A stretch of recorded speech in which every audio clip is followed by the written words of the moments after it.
utiliser autre chose man noonu laa ko jàppee. d'accord mais Thiat. bu ñu dépassionné débat bi rek teg Ousmane Sonko en tant que chef de parti muy représenter aussi un projet de société bu am solo surtout par rapport ak l'excellent espoir bi nga xam ne jeunesse sénégalais yi nga xam ne sénégalaise bi nga xam ne mu nekk un peu partout. diaspora ak même ceux qui sont dans l'intérieur du pays ñu ngi koy nourrir autour de sa personne est-ce que loolu ne serait pas ça rek waroon na tax ba mu jëlee yooyu menace entre guillemets nga xam ne Bassirou Diomaye Faye wax na ko wala moom sax étalé na ko lors de sa conférence de presse mu xool si ñi ñooñu gën a prudent aussi. oui mais prudence ci lan par exemple bu fekkente ne c'est avéré que day dem foofu pour faju pourquoi muy prudent man comme par exemple waruma dem hôpital kon Ousmane Sonko bu demee hôpital daan teg pour faju il est en danger. mais suite bi ci doon hôpital non même ma ñëw mais dama ne la bu fekkente ne son intention c'est d'aller se soigner. ba keroog ñu établir que ne loolu mënut nekk wala loolu amut parce que il a posé des papiers sur la table c'est pour sa défense ba keroog ñu établir que ne la ko fay yóbbu du loolu mais pour man bu fekkee damay dem fenn pour faju ñi naa ma moytul fi ngay fajoo mais man du ma leen faale parce que damay faju ji bu dee leneen moom fa yóbbu loolu leneen la mais je veux juste dire par là que ne bu ñu la avertir ne la y a un complot sur toi y a des trucs que l'on prépare ci yow mais mënoo xam fan lay ñëwee quand les defkat buy def suy préparé pour ñëw sa biir kër ngay toog. mais Bassirou Diomaye Faye a justement dit que alerté woon nañ ko par rapport à ce salon de massage bii mu doon. bon loolu xaw ma Bassirou bon loolu ñoom peut-être ils pourront s'expliquer là-dessus parce que man yëguma loolu. xaw ma loolu mais li ma xam ba xam ko daal mooy ne su nekkee ne day dem ci salle boobu pour faju man de su ma doon dem benn salle pour faju ñu ne ma bàyyil salle bi ngay fajoo te ma fay gis sama bopp parce que maa ngi faju di wér damay continuer di fa dem lu ma fa fekk ma xam ne maa ko gër lu ma fa góobee gar ko parce que damay dem ma faju ji. maintenant kan moo am. njëgum tappale loolu rek ça résume et ça renseigne sur beaucoup de choses tey aujourd'hui tey boo toogee ñu ne la fii ngay dem di fa fajoo jee gars yi xam nañ ne yaa ngi dem fii vous pensez que Ousmane Sonko xamul ne les gens le surveillent pour man loolu c'est en sa faveur à Ousmane Sonko parce que quand il sait que lui mooy l'opposant le plus farouche et qu'il est suivi par les radars il est suivi par les renseignements généraux il est suivi lépp lu mu def dañ koy topp di ko seetantal muy dem benn bërëb kon jàpp naa ne bërëb boobu defi fa lu ñàkk fayda parce que bu fekkente ne xam na ne fii nii moom bu fa duggee def fa lu ñàkk fayda mooy ça il court à sa perte kooku je ne pense pas qu'il puisse prendre ce risque là avec tout ce qu'il incarne aujourd'hui bu fekkente ne loolu c'est une erreur fatale et loolu duñ ko baal ñun Sénégal moo tax nous voulons que cette histoire egg ba au bout pour que ñu xam fan la vérité bi nekk loolu ñun dañ ko souhaiter parce que dañ bëgg a xam en réalité qu'est-ce qui s'est passé ñun bëgg nañ ko xam mais loolu pour mu am il faut un procès équitable mais ci li ñu gisagum ni procès équitable mënul am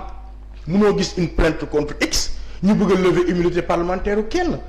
te alors que loolu la non. dinañ y a plein de choses quoi. dinañ si ñëw ñu desandi ba tey si maître Abdoulaye Wade ak it kàddoom muy xam ne carrément que il soutient néanmoins malgré quelques faiblesses yi nga xam ne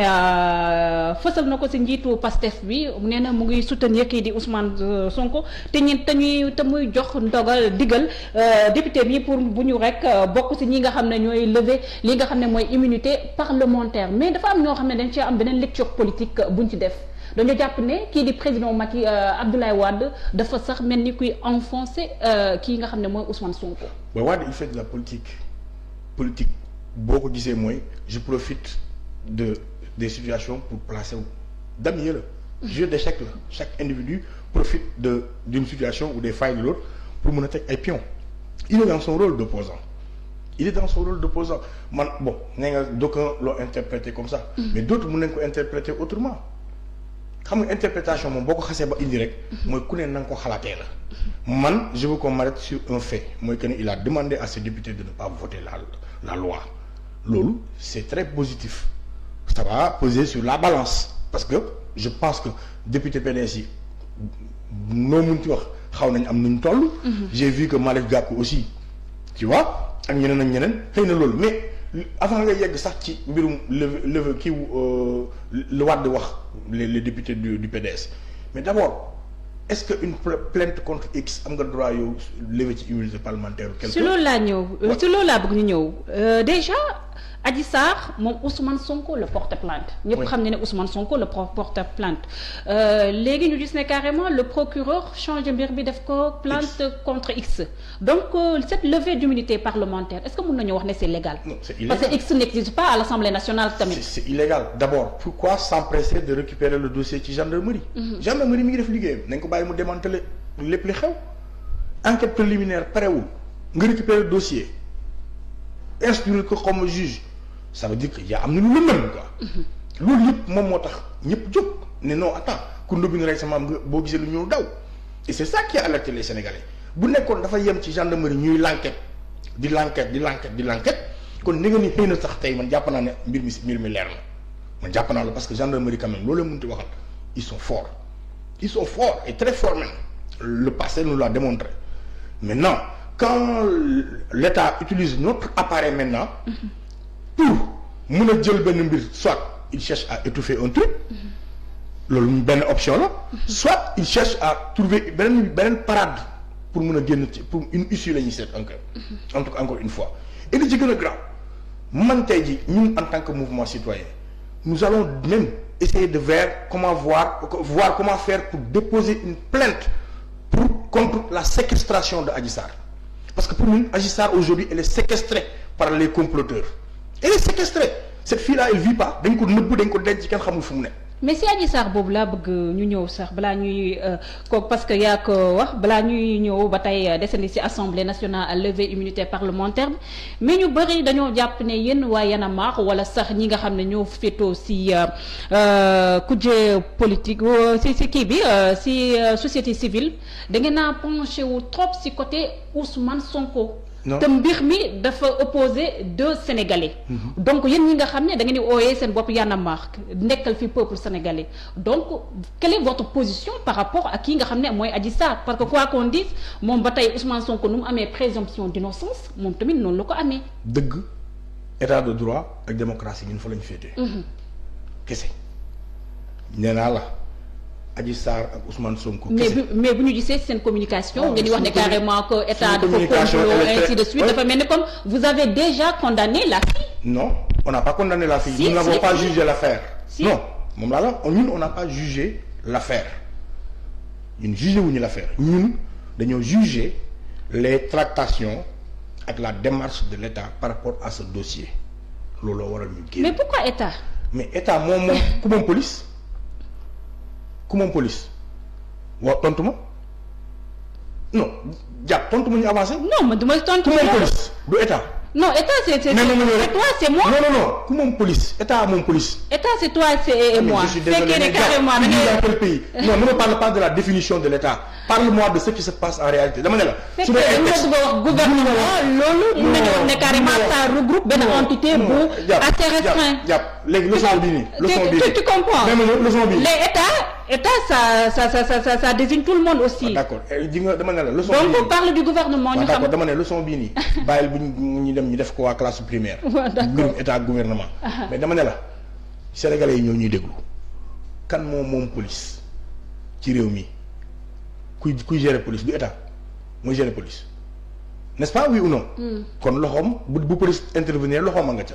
kan moom mais il faut rappeler aussi dañoo nekk ci période pandémie te dañoo dàq lépp rek loo xam ne am na rassemblement aussi. dafa war a njëkkee ci ñoom xam nga état da ngay wane sérénité. état bi serein wul xam nga tax serein wul parce que dafa coupable quand tu n'as rien à te reprocher. donc il faut pas dire état tu dis gouvernement. oui gouvernement bi mooy assurer aujourd'hui la continuité je suis désolé. non boo waxee état gouvernement da ngay dugg ci amalgame bi. gouvernement bi mooy assurer la continuité de l'état aujourd'hui c'est le gouvernement de Macky Sall qui assure la continuité de l'État aujourd'hui quand même bu ñu taxaw ci ay mots tamit s'il vous plaît ñu avancer dama ne la nguuru Macky Sall boog bu la neexee comme loolu moo la gënal nguuru Macky Sall bu fekkoon amul lenn lu muy reprocher boppam procédure yii mu def ak ni mu ko entamé ni mu ko doxalee du ko doxalee noonee na bàyyi police mu liggéeyam jël procureur encore une fois de plus nga xam ne Macky mooy procureur du Sénégal Macky mooy président mooy procureur donc moom procureur Macky moo des jël dossier bi jox ko juge 8e cabinet mais pour lan ci l'enquête boo xam ne yàggagul ndaw su porté plainte Modou Ndiaye nga dindi Modou Ndiaye bi def fa X mais yow aussi tamit loolu moom xanaa kon léegi ñoom c'est l'État qui désigne même le coupable état Macky Sall moom mooy désigner moom kan mooy coupable bi ci dossier bi ñoom ndaw si nee na man Modou Ndiaye moo ma violé mais ñoom nee nañ ko Modou Ndiaye violé loolu X moo la violé c'est-à-dire pour te montrer l'incohérence sur ce dossier là tellement d'incohérence ñun loolu moo ñu tax a jóg ñun dañ ne la bu yemoon ci Adji Sarr mu porte plainte ñu oo Ousmane Sonko mu dem wuy ji wala mu ñàkk a wuy ji waaye gendarmerie wéyal l'enquête am ba préparer ay préliminaire am xool jëbal ne lii la ñu jëli Ousmane Sonko mu ñëw wax ñoom ñaar ñu dem taxaw tribunal yàlla xam na ne damay toog sama kër seetaan comme sénégalais yépp mais manque de soutien bu ñu seetlu ci seen démarche vis-à-vis de la fille. mais Thiat quelle fille dama gis Adji Sarr man je la connais pas mënu ma ko gis xaw ma fu mu nekk boo ma wanee fu mu nekk ma seeti ko. mais ngeen def sa benn communication. boo boo ma wanee fu mu nekk daf koy permettre pour mu génn aussi. kon tu es en retard pour mu génn aussi. kon tu es en retard mais wax nañ ko ñun on a dit nous demandons à ce que la famille de Adji Sarr prenne ses responsabilités ñu génneel leen seen doom parce que cette fille là li muy dund instant bi xam naa ne war na métti trop te lu tax état bi nangul xale bi génn pourquoi elle donne pas de conférence ñi waxtaan ak nii c'est parce que dañ ko nëbbu lu tax ñu nëbbu ko ils vont prétexter que c'est pour sa sécurité non c'est parce que cette fille elle n'en peut plus su janoo yoon ak tasat xibaar yi elle va dire toute la vérité elle n'en peut plus elle dira toute la vérité loolu tax ñu denc ko téye ko xaaral ba affaire bi dem tribunal ba enquête am contre enquête am ba avocat yi taxaw ak moom vous allez voir. parce que c'est encore un enfant elle a besoin de. waaw mais un enfant duñ ko dugal duñ ko cité ci ay affaires yu demee nii il faut arrêter avec ça sénégalais yi bu la ñu sonal seen affaire da c'est un enfant du def li muy def il faut qu'on arrête non attends je n'accable pas la fille. mais vous êtes en train de la condamner. non je vous êtes en train de la condamner.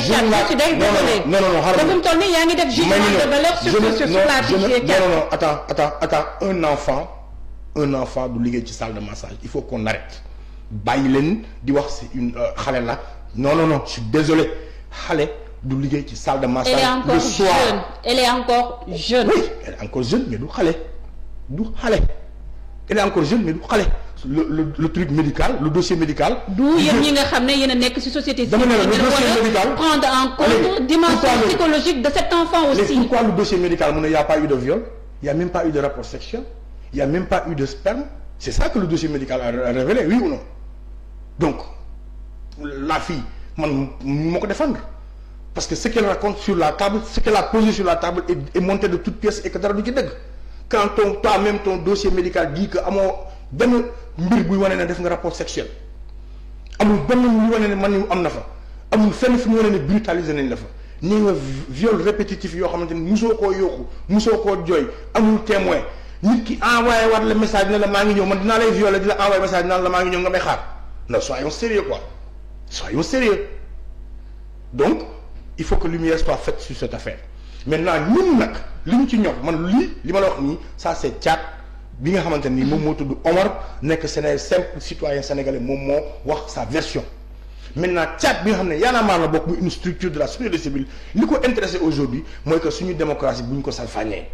mooy que Macky Sall arrête de traquer les opposants mooy que Macky Sall arrête d'utiliser suñu ay forces de l'ordre suñu système juridique suñu ay institutions suñu ay nangam pour di noot ay opposants ñun loolu la ñu wax ni moo tax duñ ko d'accord voilà loolu moo ñu yëkkati le reste suñu nekku ci duñu militant Sonko duñu sympathisant Sonko wala autre chose ñoom ils font bien leur travail ñu ngi koy wane bu baax a baax ci internet bi ak ci mbedd bi Macky xam na ci dara mais li ma bëgg wax boo wax la ko mooy ne ñun société civile li ñu ñor mooy dëgg bi jib et que ku nekk respecter les droits de chacun et que aujourd'hui les droits de Sonko sont bafoués amuñu droit tëj ko bunkeriser ko ci ay ab koñ ne doo ko ni ko doo génn ñu koy seet si sax ñu ne ay aujourd'hui yow umpale nga les gens de Sonko sont traqués partout la police est en train de les traquer ñu leen di jàpp fekk leen si ay kër yi fekk leen ci ay conférences de presse di leen jàpp mais si l'État n'a rien à se reprocher. mais qu'est-ce qu'ils ont fait? Qu'est-ce qu'on les reproche? Qu'est-ce qu'ils ont fait? waxal qu'est-ce qu'ils ont fait? je sais pas xanaa état du ñëw rek di fekk ma toog di def sama liggéey mu may jàpp quand même. jàpp la jël sa téléphone fouillé ko xool laaj la ay question bàyyi la nga dem loo def keneen ku mu ko jàppuñ ko dem ne parce que nee nañ solul masque. port de masque. buntu këram muy génn yore masque am ci poche am di ko waaj a sol ñu ne ko yow soloo masque il faut que les gens arrêtent Fatima Meng dem di yóbbu añ Cap Manuel ñu jàpp ko te bokk frappe loolu yëfu loolu xelu na nit kuy def conférence de presse ñëw fekk ko fa muy waxee ci conférence de presse bi nga jàpp ko na sax ba mu neex la nga bàyyiwaat les jeunes yi non mais attends il faut qu'on arrête quoi état si amuloon dara lu muy reproché boppam du démarché nii mu démarché il faut que nit ñi wax dëgg. nañu bàyyi li ñu nekkee.